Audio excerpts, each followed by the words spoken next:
ఒడిశా నుండి వచ్చి ముసాపేటలోనే 25 సంవత్సరాలు పెట్టున్నాము. అప్పటి నుండి దర్శనన్న మాకు పరిచయం. 25-26 సంవత్సరాలు బట్టి దర్శనన్న పరిచయం. కానీ నేను ఇంతకుముందు చర్చికి వెళ్తుండేదాన్ని, కానీ మధ్యకాలంలోనే నాకు ఆరోగ్యం బాగలేక వెళ్ళలేకపోయాను.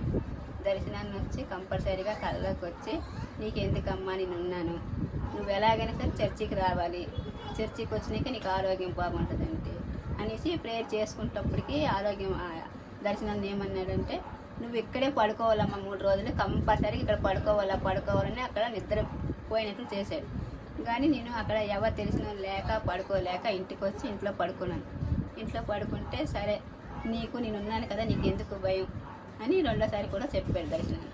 చెప్పినాక సరే నేను 4 వారాలు చర్చికి వెళ్ళలేక బాధపడ్డాను. మళ్ళీ 5వ వారం వెళ్తేప్పుడు మళ్ళీ కూడా దర్శనన్న నువ్వు వెళ్ళగానే సరే కంపల్సరీ రావాలమ్మా, రాకపోతే వీలు కాదని అంటే సరేనన్నా కంపల్సరీగా వస్తాను, ప్రతి వారం వచ్చినట్టు నువ్వు చెయ్యానని వస్తాను, నేను రాకపోతే ఎలా, నువ్వు ఎక్కడ ఉన్నావన్నా నాకు తెలియదు అన్నా అంటే, నేను ఉన్నాను ఇక్కడే, నీకు ఎందుకమ్మా రా అనేసి అన్నావు అంటే సరేనమ్మా వస్తాననేసి 4 సార్లు కూడా అలాగే అంటే 4సారి కూడా నువ్వు రావాలి కంపల్సరీగా అనేసి చెప్పారు.